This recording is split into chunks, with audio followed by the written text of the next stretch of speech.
안녕하세요. 신한은행 투자자산전략부 한범호입니다. 다사다난했던 2020년 이제 저물어 가고 있습니다. 흔히 우리가 참 다사다난하다라는 이야기들을 많이 하는데 돌이켜보면 올해는 그러한 단어마저 굉장히 사치스러운 느낌이 듭니다. 코로나라는 이슈가 우리 일상의 아주 작은 틈새까지 다 파고들었기 때문이고요. 자연히 2021년 투자 전략을 수립하는 입장에서도 코로나에 대한 이야기 그리고 우리의 생활이 어떻게 변화했는가 이러한 부분들을 함께 고민을 하는 시기입니다. 일상으로 파고든 전염병의 이슈는 경제 주체들에게 굉장히 다양한 종전과는 다른 선택지들을 만들어냈습니다. 민간 경제 주체들은 아마 가게는 이랬을 거예요. 내가 언제 실직이 될지 모르는데 필수적이지 않은 소비를 할 수 있을까? 소비가 많이 위축이 된 게 사실이었고요. 기업들 역시 지금 당장 성과가 나오지 않을 것 같은데 투자를 해야 하나? 투자가 위축되는 게 자연스러웠던 것 같습니다.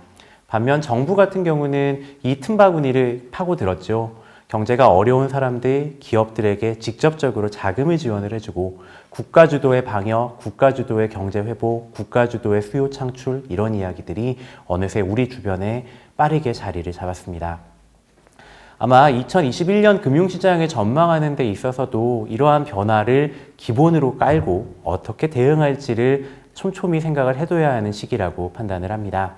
저희 투자자산전략부는 그래서 오늘 그리고 다음번 두 번에 걸쳐서 유튜브를 통해 2021년 금융시장의 전망을 말씀을 드리도록 하겠습니다. 먼저 오늘 제가 이야기 드릴 포인트는 매크로 환경의 변화 측면을 짚어드릴 텐데요. 매크로 환경 변화를 우리는 어떻게 생각을 할까? 키워드를 생각을 해봤습니다. 지금 보시는 건데요.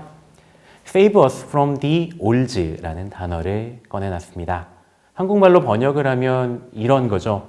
우리에게 익숙한, 우리가 이제 경험적으로 굉장히 편하게 받아들이고 있는 관습, 행태, 사고의 틀 이러한 부분들을 조금 벗어나야 한다. 구태의연하기보다는 좀 새로운 아이디어들을 접목을 시켜야 한다. 이렇게 받아들여야 될 것 같고요.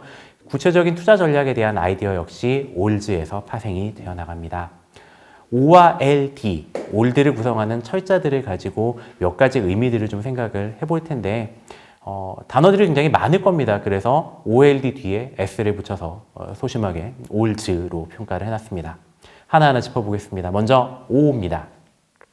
O 같은 경우는 일단 코로나 이야기를 해야 돼요. 코로나는 이례적인 현상이니까 이례적 현상을 뜻하는 outlier라는 단어가 생각이 됩니다.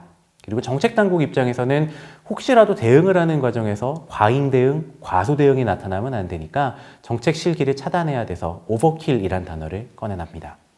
기업 측면은 코로나 때문에 갑자기 발생한 부대 비용들이 있어요. 오퍼레이션 코스트 같은 걸 어떻게 줄여나갈지를 고민을 해야 되는 시기라고 판단합니다. 코로나 이야기는 이제 아웃라이어죠. 코로나는 2021년 경제에도 가장 대표적인 무게중심을 둬야 되는 화두입니다. 코로나 백신이 2020년 연말 긴급 승인이 되고 있는 건 반갑습니다. 근데 백신 승인이라는 것과 코로나 이전 세상으로의 완전한 회귀는 굉장히 다른 이야기라고 생각을 합니다. 사람들이 물동량이 정상화되고 사람들이 일상적으로 밖에 나가서 옛날과 같은 생활을 하기에는 백신의 안정성이라든가 공감대가 조금 더 많이 확보가 돼야 되기 때문입니다. 자연히 우리가 주목하는 단어들 가운데 많은 기대들이 선반영되고 있긴 하지만 아웃라이어 측면에서 코로나를 바라봐야 하는 시기라고 생각이 들고요. 산업별로는 제조업 그리고 서비스업이 조금 다른 모양새를 띌 가능성을 생각을 합니다. 코로나가 어느 정도 가라앉는다라고 치겠습니다. 근데 제조업 같은 경우는 그 가라앉는 상황에서 빠르게 재고를 확충시켜 나가는 정상적인 사이클로 돌려나갈 수 있는 산업들로 우선순위가 쌓여질 것 같습니다. 반면 서비스업은 조금 문제가 더 복잡합니다. 서비스업 같은 경우는 소멸 수요라는 이야기가 생기기 때문인데요. 소멸 수요는 이런 겁니다. 한번 소멸된 수요가 되살아나지 않는다. 이게 서비스업에 깔려있는 가장 큰 불안 요인이에요. 예를 들어 2020년 한 해 동안 등산복도 사지 않고 머리도 잘 깎지 않고 수영복도 사지 않고 해외여행도 안 갔던 사람들이 2021년 정상적인 활동으로 재개를 한다고 하더라도 2020년에 안 샀던 등산화까지 두 켤레를 사지 않습니다. 해외여행도 여건이 해당하면 되겠지만 여건이 해당하지 않으시는 분들이 두 번 갈 거, 세 번 가고 이러지 못한다라는 거죠. 서비스업의 소멸 수요라는 이야기는 코로나의 정상화 과정에서 속도를 더디게 만드는 요인입니다. 정책당국 측면에서의 고민도 함께 깊어질 겁니다. 실제로 백신에 대한 이야기들이 기대치를 높여가면서 2020년 10월달 이후 글로벌 주식시장이 빠르게 반등을 했습니다. 근데 이제 백신까지 나온다라고 해요. 경제가 정상화될 거니까 사람들이 더 환호를 하겠네. 자산 가격의 버블이라는 이야기들은 금융정책당국이 대응을 좀 주저하게 만드는 포인트입니다. 반면 그렇다고 해서 온기가 아직 다 자리 잡지 못하고 있는 위험한 경제 주체들한테 지원을 줄일 수도 없는 노릇이거든요. 오버킬이라는 이야기들은 정책당국이 그래서 굉장히 주의 깊게 생각을 해야 되는 포인트입니다.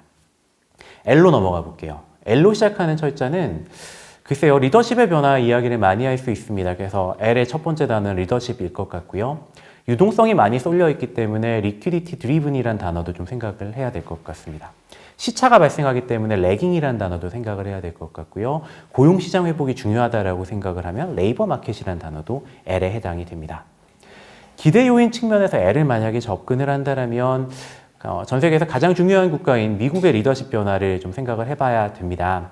바이든 행정부는 강력한 재정 정책을 동원을 해서 코로나를 좀 잡아 나갈 것 같고 국제사회에서 미국의 리더십을 강조하고 있기 때문에 트럼프 행정부에서 탈퇴했었던 국제사회 협약에도 재가입할 가능성이 있습니다. 중국하고의 관계가 조금 껄끄러웠던 게 수위가 낮아질 가능성도 있어 보이고요. 이러한 리더십의 변화는 투자 측면에 있어서 좀 아이디어들을 많이 줄 것 같습니다. 바이든 행정부가 강조하고 있는 친환경 인프라 같은 산업이 조금 더 개화될 가능성을 무게를 둬야 되는 시기입니다. 반면 경제가 조금 정상화되기 시작을 하게 되면 바이든 행정부가 갖고 있는 재정에 대한 부담을 줄이기 위한 증세 압력 이러한 부분도 2021년 하반기에는 주식시장의 변동 요인이라고 생각을 합니다. 기업 측면에서 생각을 하게 된다면 리더십을 기술에 대한 리더십으로 좀 생각을 해보면 좋을 것 같습니다. 가치 사슬이 좀 많이 무너졌죠. 중국에서 물건 만들고 원자재 사오고 이러던 환경이 조금은 타격을 받았기 때문에 새롭게 기술 리더십을 가지고 있는 지역, 산업에 대한 주목도가 높아질 것으로 판단을 합니다. 아마도 우리나라의 반도체가 대표적인 헤게모니를 질 수 있는 산업 중에 하나다라고 생각을 하고 있습니다. L에 대한 이야기는 이런 거고요. 하나 남았죠. D가 남았습니다. D는 또 많은 단어가 떠오릅니다. 당장 질병을 의미하는 disease라는 단어도 있을 거고요. 실물경제와 금융경제의 간극, 잘 사는 사람과 못 사는 사람의 간극을 의미하는 disconnect, disequilibrium 이런 단어들이 함께 다 떠오를 수 있는 시기인데요. 이거 역시도 좀 주의 깊게 생각을 해봐야 되는 포인트입니다. 특히나 간극이라는 측면을 좀 생각을 해보겠습니다. 실제로 이제 실물 경제와 금융 경제의 간극이 발생하고 있다라는 거는 2020년 하반기 들어서 우리 모두 지금 체감을 하는 상황인 것 같아요. 근데 백신이 나온다고 또 경제가 정상화되는 과정에서 이 간극은 좁혀지기는 하겠지만 빨리 따라잡기보다는 완전히 붙는다거나 이러한 변화까지 기대하기는 쉽지가 않습니다. 백신만 놓고 보더라도 백신 확보를 잘하는 국가, 보건위생에 대한 안정성이 높은 국가, 그리고 그러지 못한 국가, 재정정책의 여력이 단단한 국가, 재정정책의 여력이 많지 않은 국가, 달러와의 조달 여력이 좋은 국가, 그렇지 못한 국가 다 차별화가 될 수밖에 없기 때문이고요. 민간으로 들어와도 그렇습니다. 코로나의 타격을 가장 많이 받은 사람이 누구냐라고 하면 살림살이가 팍팍했던 분들이 더 많이 타격을 받았기 때문이에요. 대기업과 중소기업 중에서 정책 대응의 수혜를 좀 더 많이 받은 건 대기업일 수 있고요. 코로나의 대응력이 훨씬 좋았기 때문에 그럴 겁니다. 가게 같은 경우도 영세한 자영업자분들이 조금 더 많이 타격을 받았죠. 이러한 측면들은 실물경제의 간격이 좁아지기는 하겠지만 완전히 좁혀지지 못할 것이다. 이러한 아이디어를 생각을 해야 되는 2021년입니다.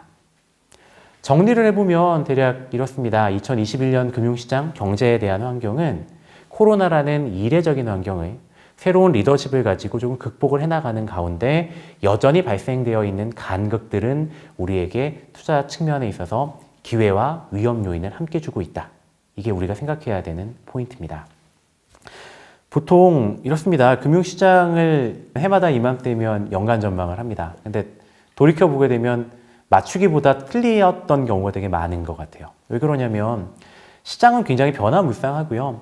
단순히 가치라든가 가격으로만 결정되지 않는 인간 사회의 변화, 삶에 대한 통찰력 이러한 것도 함께 요구가 되기 때문입니다. 2021년 투자 전략을 수립함에 있어서 그래서 조금은 더 많은 통찰력을 담아보려고 저희는 노력을 했습니다. 오늘은 여기였고요. 다음번에 투자 전략에 대한 세부적인 이야기를 이제 말씀을 드릴 텐데 그 부분도 좀 많이 주목을 해주셨으면 좋겠습니다. 힌트를 드리면요. 매크로 환경의 키워드는 올드였잖아요. 그럼 투자 전략의 키워드는 브릿지입니다. 단어 이제 다리라는 뜻이죠. 코로나 때문에 험난했고 우리가 타격을 받은 어려운 세상을 어떠한 다리를 건너가면서 투자의 아이디어들을 늘려나가고 투자 전략을 면밀히 수행할 수 있을까? 이러한 부분들을 다음 유튜브를 통해서 확인을 해주시면 좋을 것 같습니다. 저는 여기까지였고요. 다음번에 또 다른 기회를 가지고 인사를 드리도록 하겠습니다. 안녕히 계십시오.